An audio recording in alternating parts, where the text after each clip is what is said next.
So today I'm going to be doing a video discussing Natsu dying. Now when it comes to the fairy tale chapters, I just gotta say that if you guys haven't read the latest fairy tale chapter 516, it is out. All you have to do is go on Google, type in Yonko Productions fairy tale chapter 516. And speaking of the chapter releases, I gotta say, manga stream, y'all been slacking. I mean, I don't know if it's manga stream that's slacking or if it's Yonko Productions getting quicker, because usually we're used to fairy tale chapters getting released on Monday. We saw fairy tale chapter 515. It got released on manga stream on Monday, and that's usually our regular schedule. But recently, for the past couple of weeks, if it's not 2 weeks, I believe it was even more than that, we've been seeing Yonko Productions. They've been stepping it up. They've been releasing chapters early. Like this chapter, I believe it came out 2 to 3 days ago. That's no, it came out 516. That already came out on Yonko Production, and it's yet to release on manga stream. They're probably going to get this chapter maybe on Monday, and at that point, for me and for other people who use Yonko Production, it's not going to be a new chapter. But for people who use manga stream, yeah, it's going to be something new. But I don't know, maybe Yonko Productions becoming that new fairy tale plug, because it's starting to release chapters. Now, I don't know if they're going to be doing this more free, like if they're going to actually keep up this constant, being this consistent. But we do know that manga stream, they usually release it Monday mornings. They're more consistent because they release it at somewhere around the same time zone. Whereas I don't know, like me personally, I don't know what time Yonko Productions releases chapters. I don't know if they've been consistent, because I've kind of just been reading the chapters at my own pace when I find out they've been released. But if Yonko Productions can stay consistent with these chapter releases, then you might be seeing some earlier fairy tale reviews, because they've been pumping it out early. So yeah, that's my little thing. Make sure you guys go read the chapter so you guys know what's going on in this video. But today we're going to be discussing what went down in this chapter. Now, for starters, the Erza and Elaine dialogue, this might be some of the smallest stuff in the chapter, but this was actually something that you can't overlook, because this basically gives us insight on Erza's character. Now, we do know that Elaine is Erza's mother, so she's going to have some traits from her. But the fact how we see Elaine, she basically says, I'm not going to let anybody harm the Alvarez Empire. Anybody who's against the Alvarez Empire is my enemy. And we see Erza, she basically says, well, anybody who tries to hurt Fairy Tail, they're my enemy. And we've seen this. Erza, she said this millions and millions of times. I think it's dope that her and her mother, they both share the same passion for whichever alliance they're on. Like, it doesn't matter if you're family or anything. If you try to go up against who they're alliance with, they're still going to come at you. And I thought that was just a little dope scene, seeing that between those dialogue going back and forth, because we haven't really seen too much dialogue with them exchanging. We've seen Elaine like tell Erza stuff, but we haven't seen them like actually talk. So I thought that was a really dope piece of the chapter. And then we move on to Erza and Wendy versus Elaine. And this fight, this is going to be dope in the anime. I could already tell, even though it was a short fight in the but for what we've seen, it was like a little short fight in the beginning. But I'm pretty sure that the anime, they're gonna, once they bring it to life, it's gonna be amazing, because we have Erza, she's basically going in there, and it looked like that she was actually like equaling out Elaine. Now, I doubt that Elaine was actually trying as hard as she could. I doubt this is the same amount of effort that she put versus Acne Logan. So she wasn't going all out. But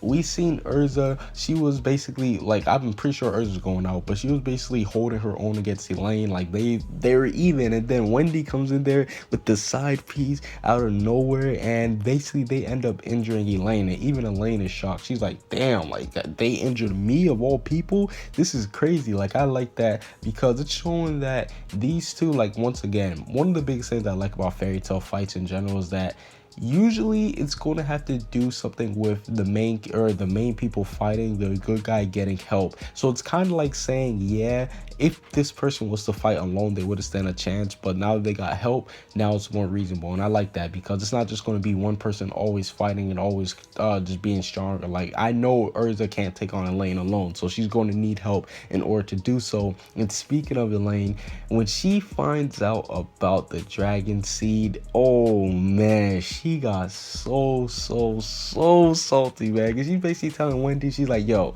your time of being this regular human, yeah, enjoy it while it can. Because you're basically going to end up losing it. And you're going to be like me, motherfucker. You're going to end up going crazy and everything. And then Wendy's like, nah, we have dragons inside of us. And even Erza's like, the same thing goes for Natsu, Gaji, and everybody. And Elaine just gets so salty. And hell, I would be too. Like, this is the person who came up with Dragon Slayer technique, and she could have had her regular body if she would have had her dragon go inside and create antibodies, but she didn't know about it, so she was just like, what the hell? Like, she just ended up going crazy. She was like, this not fair, and we seen Elaine, I guess we seen her lash out, use actually some of her rage. And I actually like how this paneled on to the whole Natsu. He's still in his own little realm inside of himself. I don't even know where he's at. I call it the infinite Tsukuyomi of the fairy, or not the infinite, the talk no jutsu of the fairy tale verse. If you guys know the whole Naruto joke when he's like inside himself and he's end up talking to his opponents, yeah, that's where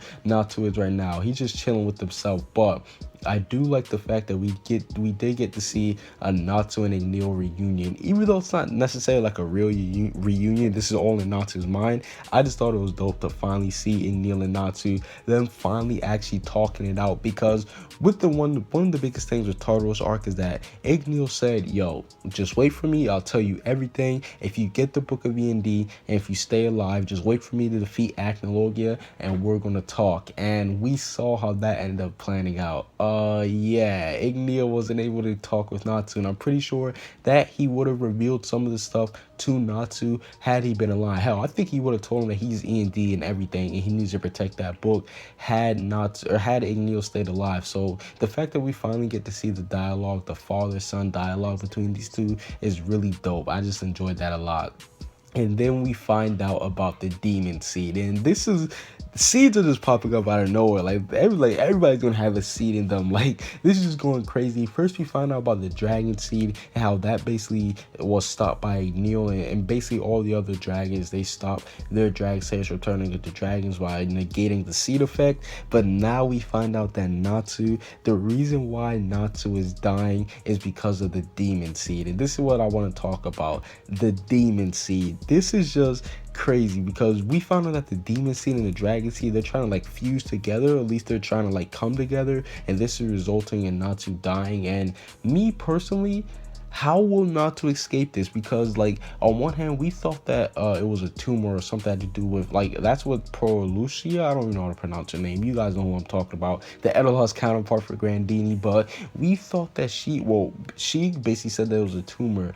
But how will Natsu be able to like fix this whole demon seed? Like, will he have somebody have to like go inside of him and fix it, like Brandish? That's like the only person who I can think of. But yeah, I don't think that she'll be able to like remove the demon seed. And like, if they do like have to, because we know at this point the dragon seed, it's not really relevant. So if they do something like remove the demon seed, will that mean that they'll have to like take out Natsu's E&D's power? Like, how does this whole demon seed work? Because if they have to get rid of the demon seed, that means that Natsu can't go E&D. Yeah, that's not going to be cool, because I want to see Natsu go E&D full power and just go all out. So I'm really interested in how they're going to actually solve this problem with the whole demon seed thing. Maybe Zeref will have to do something with it. I don't know, maybe Larcade. There's a lot of different question about why Natsu is basically going through this, and there's a lot of things concerning the demon seed. So yeah, I can't wait to find out what's going to be basically the solution for the demon seed. And then we move on to the Wendy and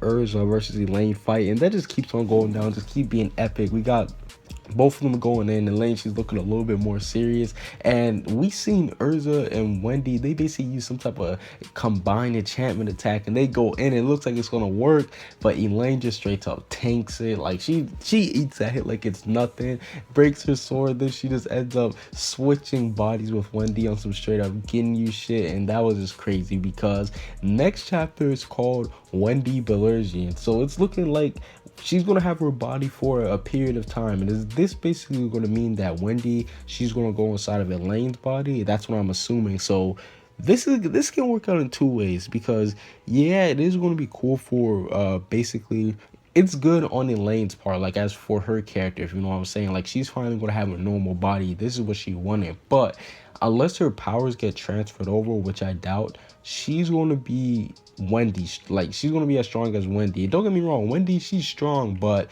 she ain't that Elaine strong, if you know what I'm saying. Like, Elaine, if Wendy does end up having Elaine's powers, that's kind of going to be like, yeah, you traded your body for, or yeah, you traded your body for something that you wanted, but in the long run, it's kind of dumb because you're giving up this enchantment power, all this strong enchantment magic, just so you can have like a regular human body that's not affected by the dragon seed. Whereas you basically could have kept a strong body, just kept on going. So that's the one thing that I'm worried about. Now, if her powers do get switched over, she ends up being able to use Dragon Slayer magic and being able to use enchantment, that's going to be OP.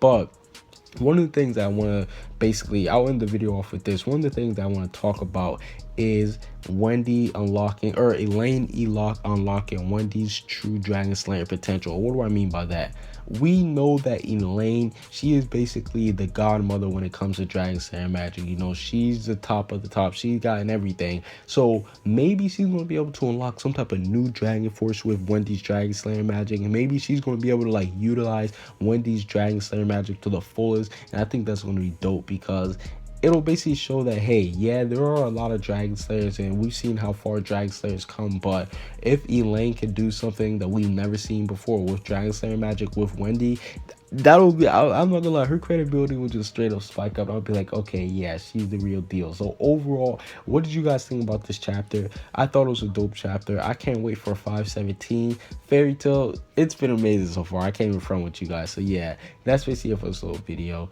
Comment what you guys think down below. Subscribe if you haven't. Peace out.